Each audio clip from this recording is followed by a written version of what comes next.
మాత్రా స్పర్శాస్తు కౌంతేయ శీతోష్ణ సుఖ దుఃఖదాః ఆగమాపాయిన్నో నిత్యాస్తం స్థితిక్షస్వ భారత. మాత్రా స్పర్శాస్తు కౌంతేయ శీతోష్ణ సుఖ దుఃఖదాః ఆగమాపాయిన్నో నిత్యాస్తం స్థితిక్షస్వ భారత. కౌంతేయ అంటే ఓ అర్జున, మాత్ర స్పర్శాస్తు అంటే ఇంద్రియముల యొక్క శబ్దాది విషయ సంయోగములున్నచో అని అర్థం. శీతోష్ణ సుఖ దుఃఖ కథ అంటే శీతము, ఉష్ణము, సుఖము, దుఃఖము వీనిని నిచ్చు వాడిని అర్థం. అగమ పాయిన అంటే రాకడ పోకడలు గలవు. అనిత్య అంటే అస్థిరములను. తానంటే దాన్ని. ఇక్కడ తితిక్షస్వ అంటే ఓర్చుకును. తాత్పర్యం ఏంటంటే, ఓ అర్జున, ఇంద్రియముల యొక్క శబ్ద స్పర్శాది విషయ సంయోగములు ఒకప్పుడు శీతలముగా ఉండును, ఇంకొకప్పుడు ఉష్ణముగా ఉండును, ఒకప్పుడు సుఖంగా ఉండును, మరి ఒక సందర్భంలో దుఃఖం కూడా కలుగుతుండను. మరి అవి రాకపోకడులు గలవై ఉండను, అంటే వస్తూ ఉంటాయి పోతూ ఉంటాయి, అస్థిరములైనవి. కాబట్టి వాడిని ఓర్చుకొనుము అంటే ఓర్చుకోవాల్సిందే.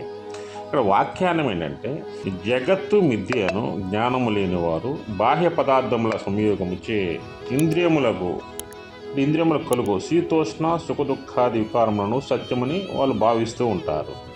కానీ ఇక్కడ జ్ఞానులు ఎవరైనా సరే ఇవి స్థిరము కాదు, వస్తూ ఉంటాయి పోతూ ఉంటాయి. ఆత్మ అకర్తము నిర్దేశముడు. ఆత్మ ఒకటే ఇక్కడ పర్మనెంట్గా ఉంటుంది.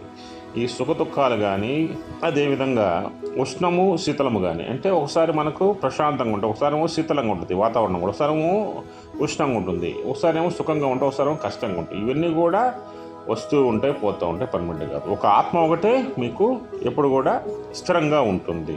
అదేవిధంగా సుఖ దుఃఖద అంటే శబ్దాది విషయముల వలన కలుగు సుఖము కేవలము సుఖము కాదు, సుఖ మిశ్రిత సుఖము. అంటే ఏలనగా అంటే కేవలం సుఖమైన మరలా దుఃఖం కలుగుతూనే ఉంటుంది. కానీ అట్లే లేదు, ఒకంత సుఖము కలిగినప్పుడు వాళ్ళు వెంటనే మళ్ళీ దుఃఖం కూడా వస్తూనే ఉంటుంది. కనుకనే దానిని సుఖదాహ అని చెప్పక సుఖ దుఃఖదాహ అని ఇక్కడ శ్రీకృష్ణ భగవానుడు వర్ణించాడు. అదేవిధంగా అగమాపాయిన అంటే రాకలు పోకలు అనమాట. ప్రాపంచిక సుఖములు ఏమి కూడా వస్తూ ఉంటాయి పోతూ ఉంటాయి, కష్టములు వస్తూ ఉంటాయి పోతూ ఉంటాయి. అదేవిధంగా మీకు సుఖాలు వస్తూ ఉంటాయి పోతూ ఉంటాయి, కష్టాలు వస్తూ పోతూ ఉంటాయి, నీకు ఉష్ణం వస్తూ పోతూ ఉంటుంది, శీతలం కూడా వస్తూ పోతూనే ఉంటుంది. ఇక్కడ పర్మనెంట్గా ఉండేది ఎవరు తెలుసా అంటే, ఇక్కడ స్థిరంగా ఉండేది ఒక ఆత్మమైన శాశ్వతమైన జ్ఞానం మాత్రమే.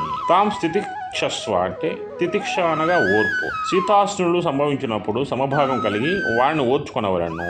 తితిక్ష అంటే శమ ధమ ది సద్గుణములలో ఒకటి అని అర్థం అన్నమాట. ఇక్కడ శ్రీకృష్ణ భగవానుడు ఏం చెప్తున్నాడంటే, బాహ్య ప్రపంచం ఏదైతే ఉందో ఆ బాహ్య ప్రపంచంలో శీతలము ఉంటుంది, ఉష్ణము ఉంటుంది, సుఖము ఉంటుంది, దుఃఖము ఉంటాయి, ఎప్పుడు వచ్చిపోతూనే ఉంటాయి. కానీ ఆత్మజ్ఞానము ఎప్పుడు కూడా స్థిరంగా ఉంటుంది. ఆత్మ ఒకటే శాశ్వతము, ఇవన్నీ బాహ్య సుఖాలు శాశ్వతం కావు అనేది ఆయన యొక్క భావన.